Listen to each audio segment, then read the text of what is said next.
Siempre es un gozo y un privilegio grande poder compartir la palabra de Dios. Y en esta noche les invito a que abran sus Biblias en el libro del Antiguo Testamento que se llama Abdías.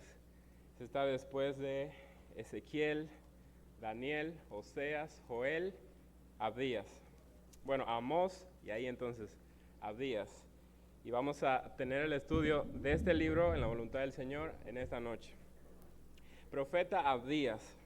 Y en lo que buscamos, déjenme expresarle, hermanos, cuán importante es para nosotros como cristianos realmente estudiar todo el consejo de Dios. Yo soy un amante de las cartas del apóstol Pablo, de 2 de Corintios, de las cartas del apóstol Pedro, los evangelios, allí también el libro de los Hebreos.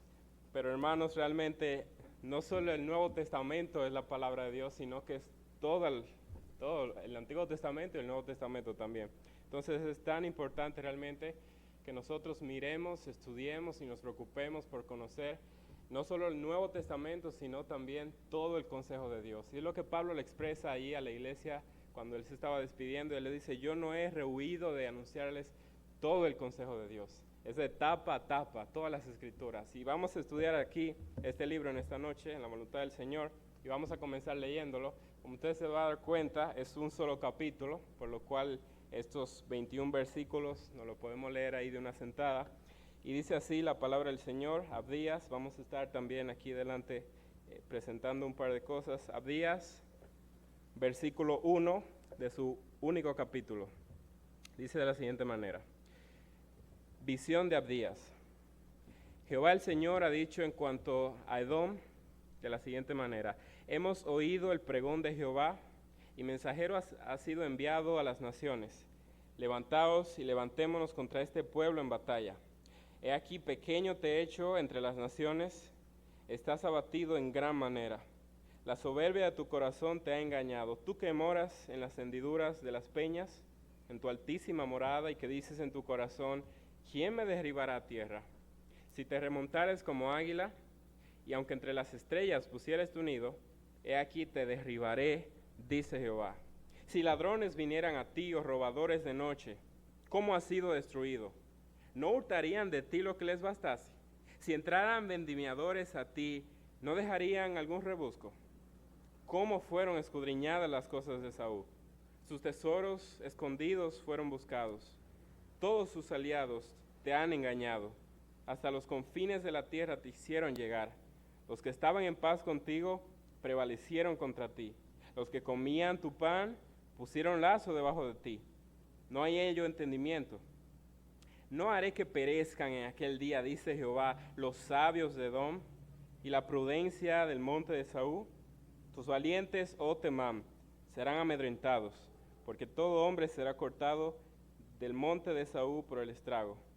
Por la injuria de tu hermano Jacob te cubrirá la vergüenza, y serás cortado para siempre. El día que estando tú delante llevaban de extraños cautivos su ejército, y extraños entraban por sus puertas y echaban suerte sobre Jerusalén, tú también eras como uno de ellos. Pues no debiste tú haber estado mirando en el día de tu hermano, en el día de su infortunio. No debiste haberte alegrado de los hijos de Judá en el día en que se perdieron. No debiste haberte jactado en el día de la angustia. No debiste haber entrado por la puerta de mi pueblo en el día de su quebrantamiento. No debiste haber mirado su mal en el día de su quebranto, ni haber echado mano a sus bienes en el día de su calamidad. Tampoco debiste haberte parado en las encrucijadas para matar a los que de ellos escapasen, ni debiste haber entregado a los que quedaban en el día de la angustia. Porque cercano está el día de Jehová sobre todas las naciones. Como tú hiciste, se hará contigo. Tu recompensa volverá sobre tu cabeza. De la manera que vosotros bebisteis en mi santo monte, beberán continuamente todas las naciones. Beberán, engullirán y serán como si no hubieran sido. Mas en el monte de Sión habrá un remanente que se salve, y será santo, y la casa de Jacob recuperará sus posesiones. La casa de Jacob será fuego, y la casa de José será llama, y la casa de Saúl estopa, y los quemarán y los consumirán, ni a un resto quedará en la casa de Saúl, porque Jehová lo ha dicho. y los del Negev poseerán el monte de Esaú, los de la Cefela a los filisteos, poseerán también los campos de Efraín, y los campos de Samaria y Benjamín a Galaad. Y los cultivos de este ejército de los hijos de Israel poseerán lo de los cananeos hasta Zareta, y los cautivos de Jerusalén que están en Sefarad poseerán las ciudades del Negev. Último versículo. Y subirán salvadores al monte de Sión para juzgar el monte de Saúl, y el reino será de Jehová. Vamos a orar.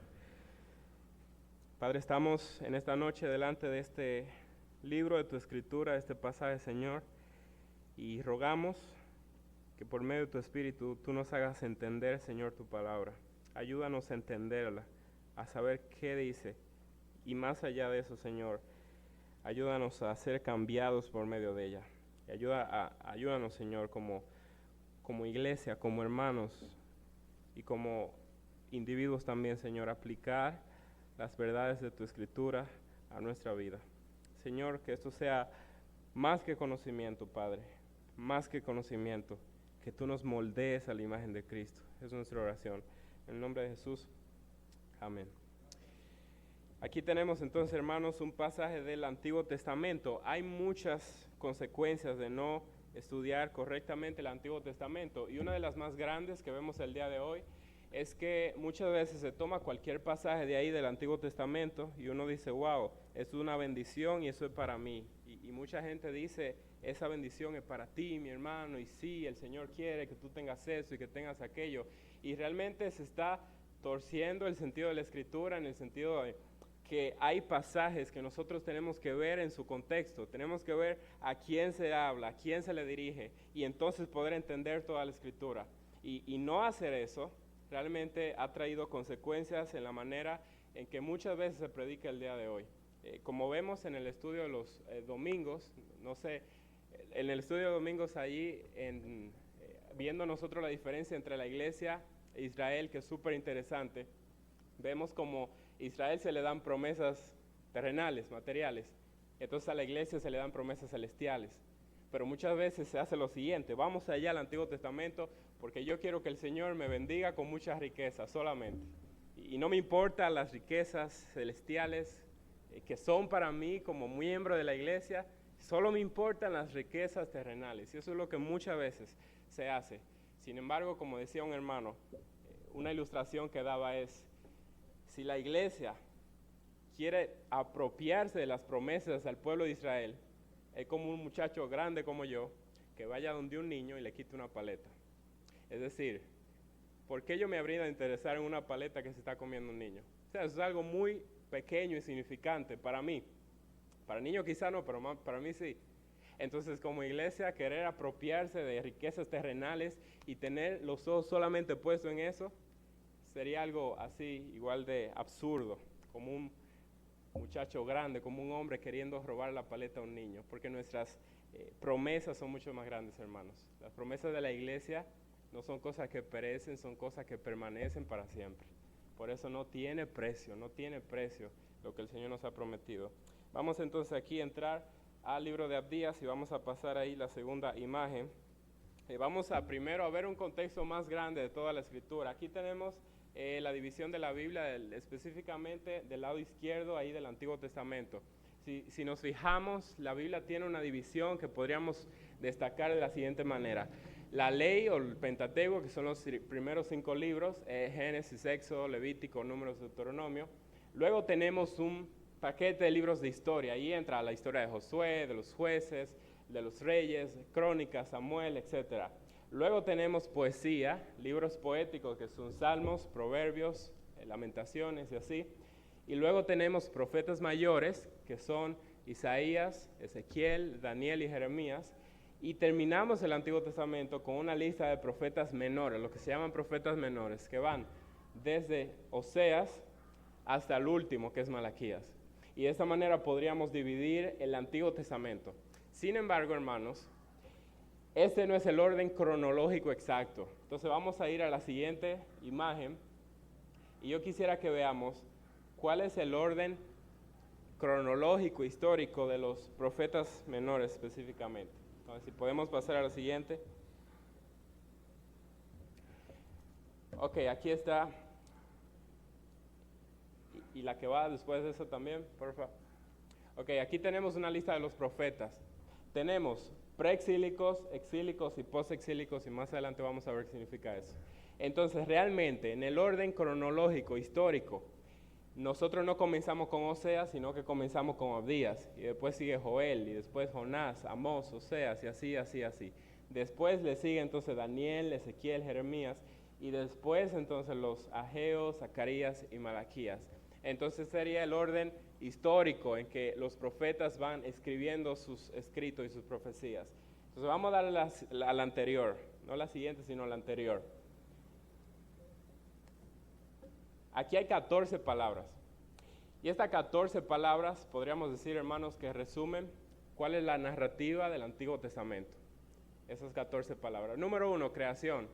Génesis capítulo 1, Dios crea todas las cosas. Y en capítulo 2, Dios crea, o más bien, es como si fuera una lupa al sexto día donde Dios crea al hombre. Y el capítulo 2 nos da más detalles de eso. Pero después, en número 2, vemos caída. El hombre cae, peca, es echado del huerto y la relación con Dios se rompe. Después vemos que se le hace una promesa. Se le hace una promesa a Adán de que vendrá uno que será el Salvador, de que aplastará la cabeza de la serpiente, la cabeza de la simiente de la serpiente. Pero también hay otra promesa que se le hace a un hombre que se llama Abraham, ¿se acuerdan? Entonces a Abraham se le promete muchas cosas. Y en resumen, la promesa a Abraham son 3 cosas. Son tierra, nación y bendición. Acuérdense de eso, tierra, nación y bendición. La tierra, Dios le promete una tierra. Y vemos en el libro de Josué más adelante cómo ellos conquistan. Se le promete una nación, y eso vamos a verlo aquí. Esa promesa que se le hizo a Abraham también incluye esta nación. Ahora esta nación se volvió una familia, porque seguimos en la historia y Abraham tiene un hijo que se llama Isaac, Isaac tiene a Jacob, Jacob tiene a los 12 y ahí ya tienen una familia. Pero entonces cuando entran a Egipto, que son 70 más o menos, pasan muchos años y ya no es una familia, ahora es una nación muy grande, porque los egipcios dijeron, son muchos estos israelitas. Entonces vemos como número 5, nación, llega a la número 6, que es esclavitud. El pueblo es cautivo por Egipto y ahora ya no son una nación libre, no son una familia libre, ahora son esclavos. Y es entonces cuando llegamos a la 7, que es liberación. Dios levanta a un hombre que se llama Moisés, y por medio de Moisés él saca al pueblo de Egipto y va rumbo a la tierra prometida. Sin embargo, Moisés muere y un número 8, que es conquista, es dirigida por Dios a través de un hombre que se llama Josué, que es el que sucedió a Moisés. Y por medio de Josué entonces es que ellos entran a la tierra prometida y conquistan allí. Ahora, están en la tierra prometida y uno dice, ya todo va a salir bien. Sin embargo, en el libro de Jueces vemos cómo hay un ciclo de pecados. Es decir, el pueblo está bien en una relación con Dios, pero el pueblo peca. Y Dios le dice que se arrepientan. Ellos no hacen caso y entonces viene el castigo. Están bien de nuevo, pero vuelven y pecan. Y después viene el castigo, se arrepienten y vuelven a estar bien y de nuevo pecan. Y ahí seguimos un ciclo de pecado. Y el libro de Jueces termina con la frase, en aquel día no había juez en Israel, sino que cada quien hacía lo que bien le parecía. Y vemos un ciclo de pecado. Número 10, monarquía, es decir, un rey que gobierna. ¿Se acuerdan de eso? Cuando el pueblo dice, queremos un rey, danos un rey. El Señor le dice, pero yo soy su rey. Y ellos realmente están rechazando a Dios y le dicen, no queremos. Queremos un rey, como las demás naciones tienen rey, nosotros también queremos uno. Y entonces Dios, por medio de Samuel, escoge a Saúl como primer rey de Israel. Y después entonces llega David, y después Salomón, después Roboam y Jeroboam. Y ahí hay un desastre, porque se parte el pueblo en dos, 10 tribus al norte, 10 tribus al sur, 2 tribus al sur, y ya, no son una nación, ahora son 2. Y se vuelve este desastre, y lo que vemos en el número 11, miren allí, idolatría. Si hay algo que marca los eventos que pasan después de esto, es la idolatría. Esas 10 tribus del norte, ustedes ven allí en la Biblia, no tienen ni un rey bueno. Todos los reyes fueron malos, y todos se entregaron a la idolatría. Y del sur, podríamos decir que casi todos fueron malos también. Reyes malos, idólatras, pero algunos sí siguieron el camino del Señor. Como ustedes saben, Josafat, el rey Josías y algunos más. Entonces vemos esa parte de la narrativa de idolatría, y el pueblo realmente no quiso arrepentirse. Dios envió profetas y le dijo arrepiéntanse, y ellos no quisieron arrepentirse. Y es entonces que llega la número 12, que es cautiverio. Porque Dios, por medio de Asiria, a las 10 tribus del norte se las llevó cautivas a una dispersión. Y las 2 tribus del sur, por medio de Babilonia, también se las llevó por su pecado. Y después entonces vemos el número 13, que ellos volvieron, algunos, un remanente volvió de nuevo a la tierra, a Judá, que era la parte del sur, y entonces ellos vuelven, están allí reconstruyendo los muros, y vemos allí la historia de Nehemías, cómo va con un grupo y quiere reconstruir, ahí entra también Ageo, etcétera. Y así, esa es la historia del Antiguo Testamento. Y si se fijan, hermanos, es una historia de errores, de fallas, de pecados, pero sobre todo eso vemos la gracia de Dios. Y más importante, la número 14, el Antiguo Testamento. Toda la narrativa, a pesar de todas estas decepciones que nos podemos llevar, termina apuntando a una cosa muy importante. Termina apuntando a una cosa: Cristo ya viene. Y entonces se cierra el Antiguo Testamento y pasan 400 años, y después de esos 400 y pico de años se escuchan las alabanzas de los ángeles que dicen gloria a Dios en las alturas y en la tierra paz y buena voluntad de los hombres, porque ha nacido Emmanuel, que significa Dios con nosotros, y Cristo viene. Entonces todo el Antiguo Testamento es una expectativa: ya viene Cristo, ya viene el Mesías, ya viene el Rey. Y entonces llegamos nosotros a este libro que se llama Días del Antiguo Testamento, y uno piensa, ok, entonces entre todas estas palabras que acabamos de ver y toda esta narrativa, ¿dónde entra este libro? ¿A dónde encaja esto en todo aquello? Y hay 2 opiniones. Algunos creen que Abdías entra en el tiempo de la monarquía, que sería la número 10. Ellos dicen entonces que Abdías sería más o menos contemporáneo de los reyes que estaban en el tiempo de Elías, Eliseo. Y algunos otros creen que entran en la número 12, que es la de cautiverio, que cuando llegó Babilonia y se llevó al pueblo, entonces Abdías allí fue donde profetizó. Ahora, sea en la número 10 o sea en la número 12, nosotros sabemos que esa escritura realmente es inspirada por el Señor y tiene enseñanzas para nuestra vida. Así que vamos a verlo, vamos a pasar a la siguiente, y ahora vamos ahora sí explicar. Exilio, ¿qué significa? Que llegó a Siria y después llegó Babilonia y arrasaron con el pueblo. Entonces, hay profetas que hablaron antes que pasara eso, esos son los preexílicos. Hay profetas que hablaron cuando iba pasando eso, como Daniel. Si se acuerdan la historia de Daniel, por poner un ejemplo, llegó Babilonia por mano de Nabucodonosor, arrasó, ¿y a quién se llevaron? Algunos jóvenes que eran sabios, que eran inteligentes, que eran buen mozo, y entre esos estaba Daniel. Entonces Daniel vivió en ese tiempo, por eso ponemos ahí en exílicos. Ahí estuvo Ezequiel, estuvo Jeremías también. Entonces luego de eso, los que profetizaron después de eso, después que volvieron a la tierra, son los que llamamos post-exílicos, o sea, después del exilio. Entonces estos son los profetas del Antiguo Testamento, mayores y menores también. Y podemos encajar a Abdías allí en los preexílicos. Y vamos entonces ahora sí a ver, antes que todo, miren lo que dice allí, Abdías, capítulo 1 y versículo 1. Visión de Abdías. Jehová el Señor ha dicho así en cuanto a Edom. Y si se fijaron en la lectura hace varios minutos, se repite mucho el nombre Edom, Edom, Edom. Y lo podemos poner así. Este es el mensaje a Edom. Es el título de Abdías, podría ser. Mensaje a Edom. Y la pregunta que nos surge, ¿quién es Edom? ¿O qué es eso de Edom? Y vamos a ver un mapa aquí delante. Porque vamos a ver primero dónde está, y entonces vamos a ver en esta partecita del mundo donde apunta ya la flecha, ahí es donde se encuentra Edom. Entonces vamos a ver el siguiente donde está más grande ya. Ok, entonces Edom, mírenlo aquí abajo, reino de Edom. ¿Sí se ve? Ahí abajo de lo amarillo, aquí abajo. Entonces ese es Edom. Y lo amarillo es la parte sur del pueblo de Israel. Y el norte es Israel. Ellos le llamaban al norte Israel y al sur Judá, pero en fin, es todo el pueblo hebreo, el pueblo de Israel. Entonces Edom estaba allí al sur.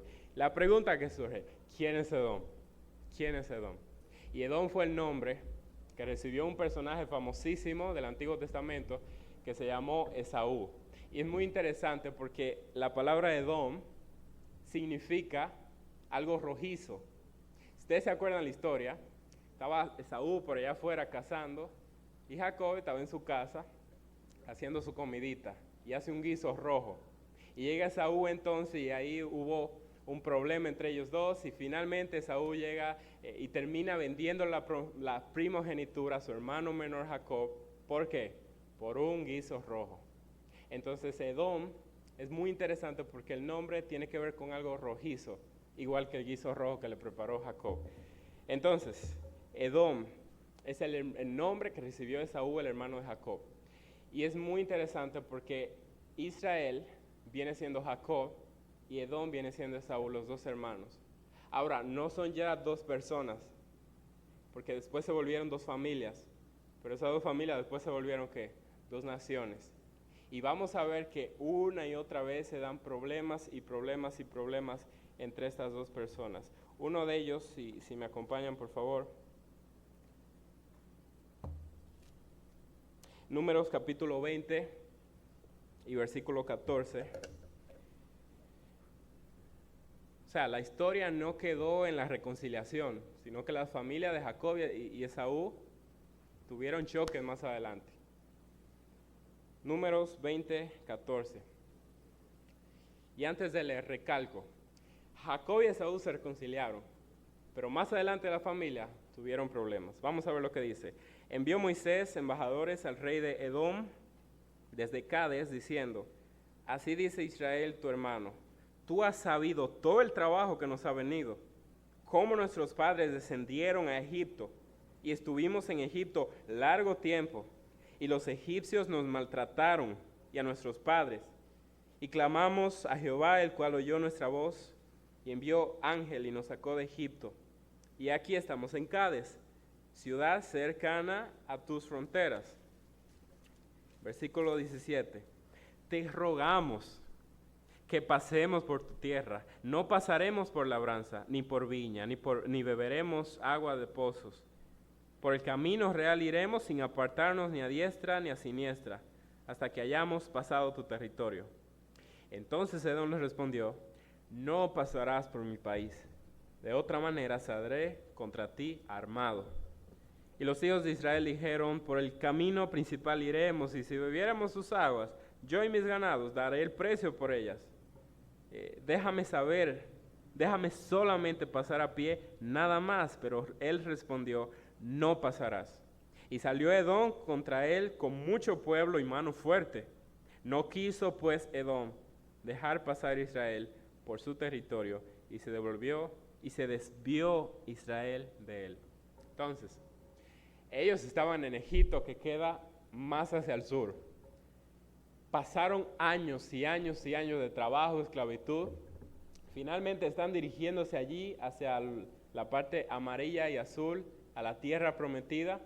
Ellos quieren simplemente pasar por donde está allí, Edom. Ellos le piden, déjanos pasar por tu tierra. Y mira, si vamos a beber agua, yo y mis ganados, hasta te vamos a dar dinero por eso. O sea, vamos a ir por el camino real, vamos a ir por la calle grande para que tú nos veas allí pasando si quieres. No va a haber problema, solo déjanos pasar, solamente eso.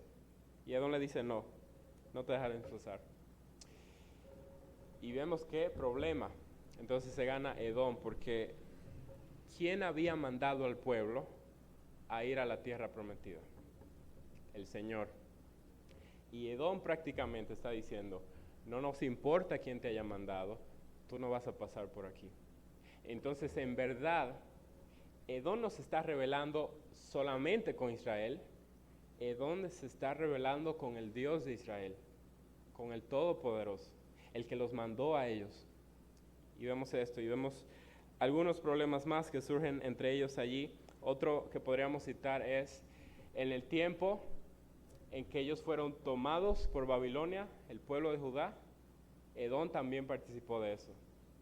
Edom también fue apoyar a los enemigos de Israel, pero cuando Edom apoya a los enemigos de Israel, él no está siendo solamente enemigo de Israel, él está siendo enemigo de Dios.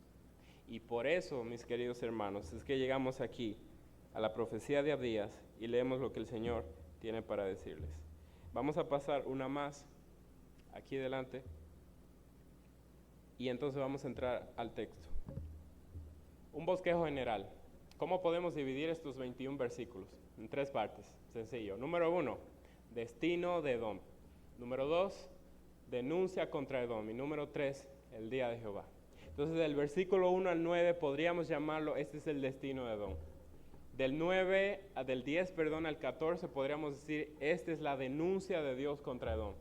Y del versículo 15 hasta el último, que es el 21, podríamos decir, este es el día de Jehová. Entonces vamos a entrar aquí, mis hermanos, acompáñenme una vez más. Abdías, versículo 2.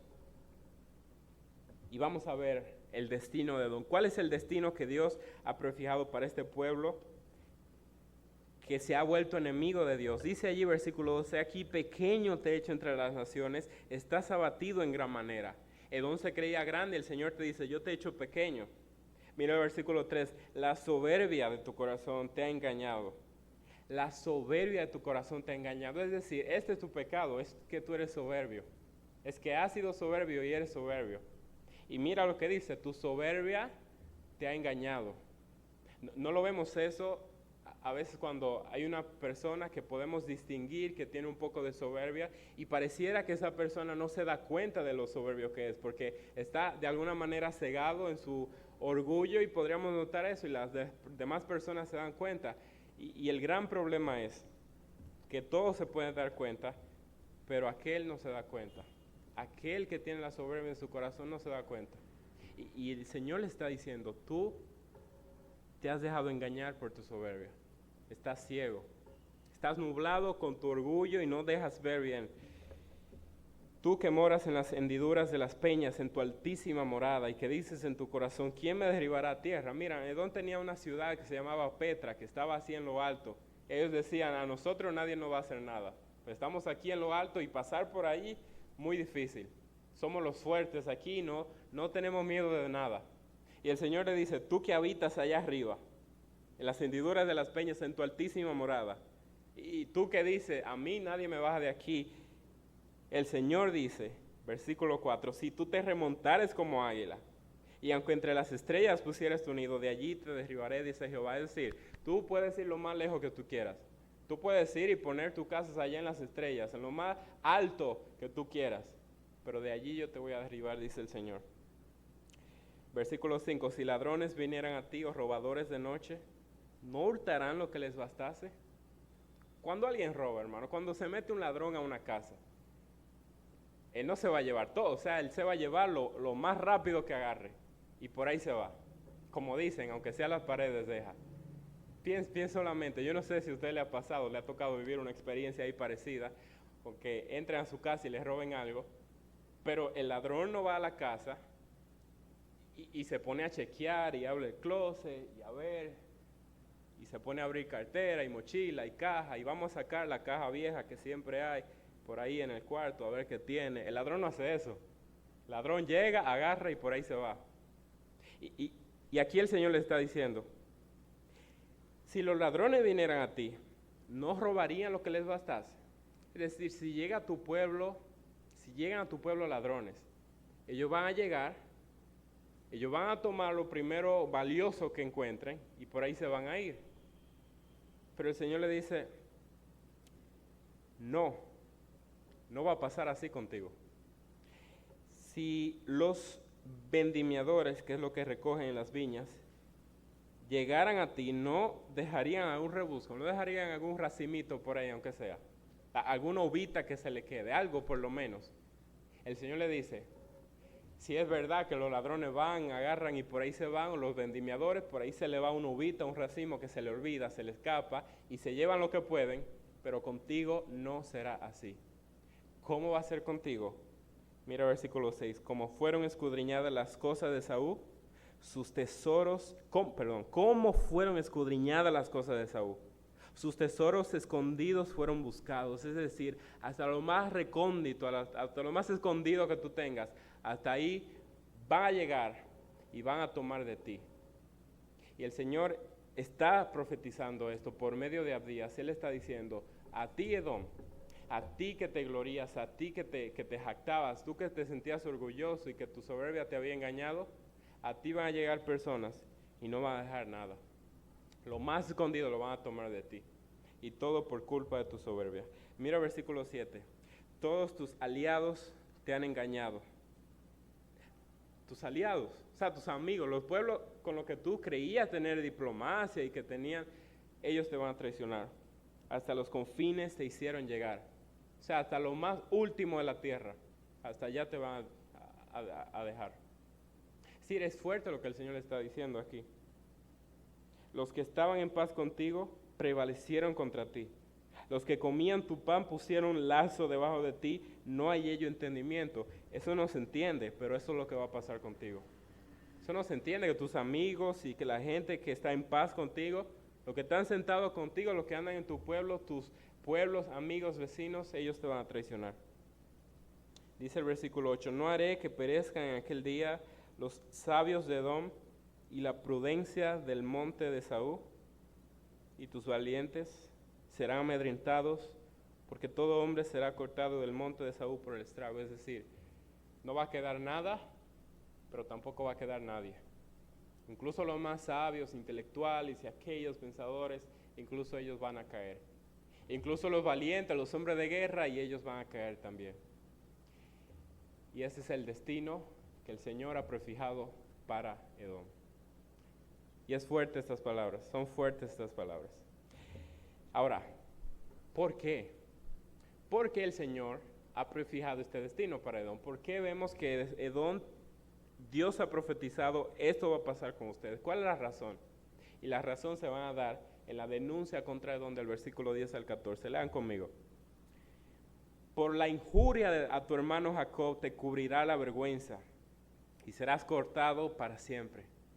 Acuérdense de Abraham, mis hermanos. Dios le prometió a Abraham tierra, nación, bendición. Es una promesa que le dio el Señor y que el Señor lo iba a cumplir. Y en el Antiguo Testamento, una y otra vez, vemos enemigos de Dios, porque eran enemigos de lo que Dios había prometido. Eran enemigos de la nación de Israel, eran enemigos del pacto de Israel, eran enemigos del pueblo. Eran enemigos porque no querían que entraran a la tierra. Eran enemigos porque no querían que Israel recibiera la bendición. Y vemos que por la injuria a tu hermano, y mira cómo le llama, es decir, son dos pueblos, son dos naciones grandes ya, pero Dios les recuerda, ellos son como tus hermanos. Ellos vienen de Jacob, tú vienes de Saúl, son como hermanos, pero tú no los has tratado así. Y dice aquí versículo 11, el día que estando tú delante llevaban extraños, cautivos su ejército, y extraños entraban por sus puertas. Es decir, el día que estaban entrando gente extraña al pueblo de Israel, echaban su suerte sobre Jerusalén, tú también eras como uno de ellos. Es decir, el día que llegó un pueblo por allá extraño, extranjero, y quería atacar al pueblo de Israel, tú estabas allí, tú eras como uno de ellos. Versículo 11, el versículo 12, perdón, no debiste haber estado mirando en el día de tu hermano, en el día de su infortunio. Es como el muchacho, el niño, que tiene un hermanito y ve que la mamá le va a dar la pela al hermanito y él está por ahí en una esquina mirando y riéndose, aunque sea por dentro. Así mismo Edom estaba viendo el infortunio, él estaba viendo la destrucción del pueblo de Israel y él estaba allí mirando y regocijándose por eso. No debiste haberte alegrado de los hijos de Judá en el día en que perecieron. No debiste haberte jactado en el día de la angustia. No debiste haber entrado por la puerta de mi pueblo en el día de su quebrantamiento. No debiste haber mirado su mal en el día de su quebranto, ni haber echado mano a sus bienes. Es decir, no solamente miraban y se regocijaban, ellos también iban y robaban y echaban mano de sus bienes. Miren hasta qué punto está llegando la maldad de este pueblo. Tampoco debiste haberte parado en las encrucijadas para matar a los que de ellos escapasen. Esto es peor y se vuelve peor todavía, es decir, no solamente ellos estaban mirando al pueblo de Israel, no solamente se estaban alegrando de que ellos estuvieran sufriendo, sino que también ellos estaban robando de lo que quedaban del pueblo de Israel. Y no solamente eso, sino que también acechaban a los que iban escapando del sufrimiento, de la guerra, y también los mataban. Es el pecado del pueblo de Edom. No debiste, el último, haber entregado los que quedaban en el día de la angustia. Y el pueblo de Edom no solamente se ha puesto de enemigo con Israel, sino que más allá de eso, se ha puesto de enemigo con el mismo Dios. Acuérdense, mis hermanos, ¿cuál es el pecado en general? ¿Cuál es el pecado del pueblo de Edom? Como dice el versículo 3, su soberbia. Y el Señor, dice en Santiago, que da gracia a los humildes, pero que resiste a los soberbios. Resiste a los soberbios. Esa palabra resiste tiene que ver con algo de guerra. Es decir, aquellos que son soberbios es como si estuvieran declarando la guerra al Señor. Y el Señor va a actuar en contra de ellos. Eso es lo que vemos. Es la razón por la que Edom tiene este destino. Vemos el destino de Edom, pero vemos la denuncia contra Edom. El Señor le está diciendo, no debiste hacer aquello. Y finalmente en este libro vemos el día de Jehová. Verso 15 dice así, pero cercano, porque cercano está el día de Jehová sobre todas las naciones. Vamos a hacer una pausa aquí. Cercano está el día de Jehová sobre todas las naciones. Espera, pero se supone que el libro está hablando de una nación. Está hablando del juicio ¿contra quién? Contra Edom. Entonces, ¿por qué de ahora, de un segundo a otro, de un versículo a otro, ahora cambia? Y ya no es hacia Edom, sino ahora es a todas las naciones. Entonces, ¿por qué, Señor, hacemos este cambio? ¿Por qué el libro de Abdías está diciendo, no debiste, Edom, no debiste, y de pronto dice, viene el día de Jehová sobre todas las naciones? ¿Saben por qué? Porque Edom es solo un ejemplo de lo que son todas las personas en el mundo. Porque todos somos soberbios. Porque todos somos de alguna manera altaneros. Porque todos hemos pecado contra Dios. Porque todos hemos sido hechos enemigos de Dios por nuestro propio pecado. El Señor le dice, sobre todas las naciones, como tú hiciste será contigo. Y vemos allí cómo el Señor le está diciendo, sobre todas las naciones. Y finalmente, tenemos un versículo que es el 21 que dice de la siguiente manera, y subirán salvadores al monte de Sión para juzgar al monte de Saúl, y el reino será de Jehová. Entonces este libro no parece muy prometedor al principio. Comienza con juicio, sigue con juicio, en el medio tiene juicio, está terminando con juicio, pero finalmente dice, el Señor será el rey. Y eso es lo que termina también el mismo Antiguo Testamento diciendo. El Antiguo Testamento no termina en juicio solamente, termina apuntando y con una expectativa, dejando una expectativa en sus lectores, de decir, miren hacia adelante porque algo viene. ¿Quién es que viene? El rey ya viene. Y ese rey es Cristo. Y vamos a ver una imagen más. ¿Cuál es? Y eso me ha ayudado mucho. Hermanos, con estos libros que son difíciles a veces de estudiar. Abdías, Amós, Miqueas, Nahum, Habacuc. Algo que me ha ayudado con estos libros es lo que vamos a ver en la siguiente imagen. Es buscar primero un versículo clave. ¿Qué es lo que resume, más o menos? ¿Qué es lo que resume la idea? La soberbia de tu corazón te ha engañado. Tú que moras en las hendiduras de las peñas, en tu altísima morada, y que dices en tu corazón, ¿quién me derribará a tierra? Y más o menos este versículo nos da una idea. Ok, entonces este libro se trata de la soberbia de un pueblo, y ya sabemos que ese pueblo es Edom. Y lo segundo, además de un verso clave, es poder memorizarnos también y buscar, cuando estudiamos, hermanos, es una frase clave. Es decir, son difíciles los libros de estudiar, y como son muchos, a veces se nos pierde y se nos olvida, ok, ¿de qué trata Joel? Entonces, para no confundir uno con otro, algo que me ha ayudado muchísimo es buscar una frase clave. Y la frase clave de este libro es juicio contra Edom. Entonces uno piensa, ok, Abdías, juicio contra Edom. Y ya uno recuerda, ok, entonces el libro de Abdías es que trata de cómo el Señor va a hacer que perezca el pueblo de Edom. Y la razón de eso es lo que el pueblo de Edom hizo, que no debió hacer esto y esto y esto, y que termina en el día de Jehová, y que el rey ya viene. Entonces, juicio contra Edom. Hermanos,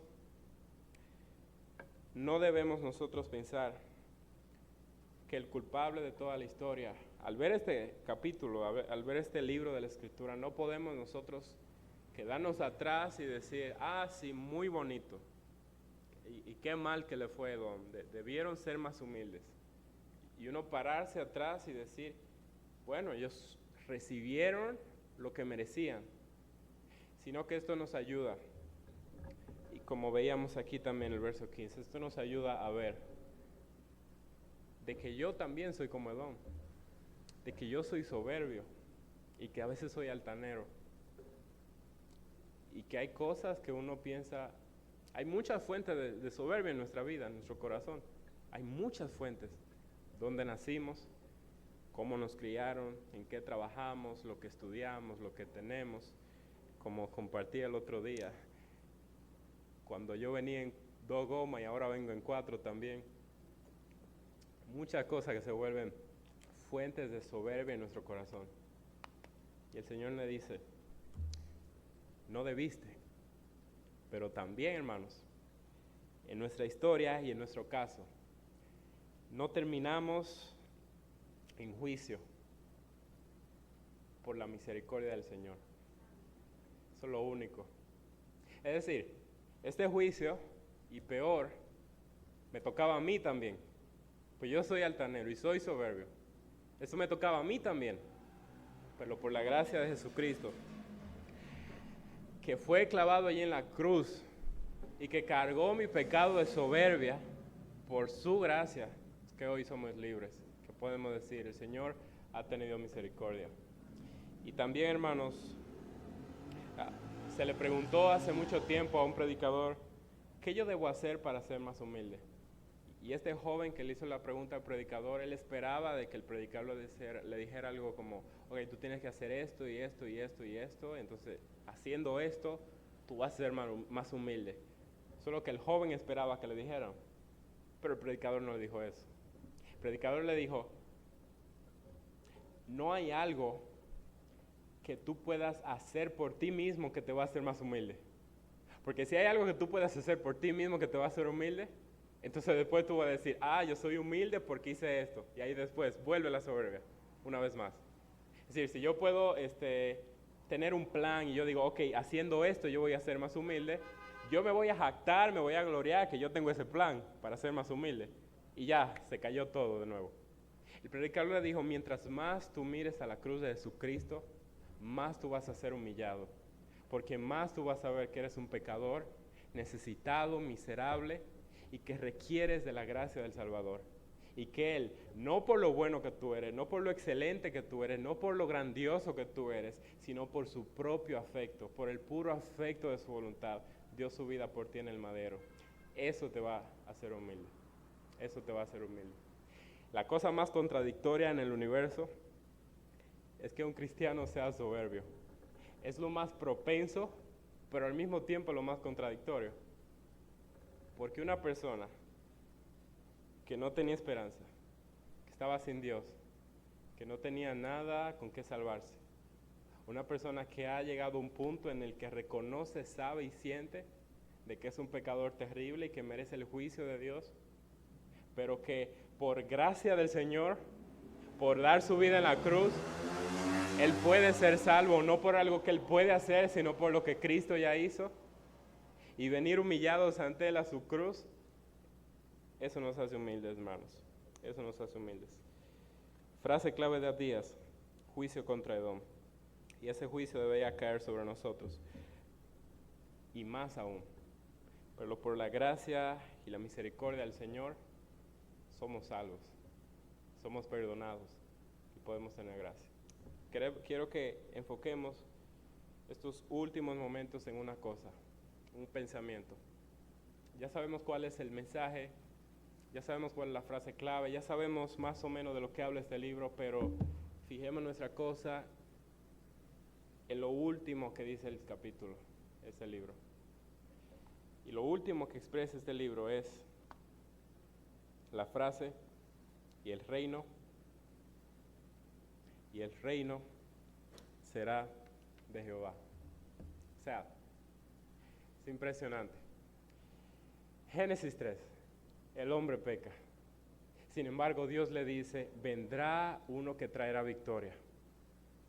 Y todos ellos estaban en expectativa, el victorioso ya viene. En el libro de Éxodo vemos, y Levítico, vemos los sacrificios de animales y de los corderos, y de alguna manera ellos podrían entender un poco de cómo iba a venir aquel victorioso. Entonces el victorioso ya viene, pero también el cordero ya viene. Y más adelante con los reyes se le promete a David que habrá un rey, que su reino será para siempre, y ellos podían poner su mirada y decir, el rey ya viene. Y finalmente en los profetas ellos están prometiendo que llegará un Mesías y ellos podían decir, el victorioso ya viene, el cordero ya viene, el rey ya viene, el Mesías ya viene. Y nosotros hoy en día podemos mirar atrás y decir, el rey, el cordero de Dios, aquel victorioso ya vino. Y no solamente mirar atrás y decir que ya vino, sino también mirar hacia adelante y decir, el rey ya viene. Así que hermanos, pongamos todo nuestro corazón hacia aquel que dio su vida por nosotros para perdonarnos ese terrible pecado del orgullo y pongamos nuestra mirada hacia adelante porque el Señor viene pronto por su iglesia. Dios le bendiga.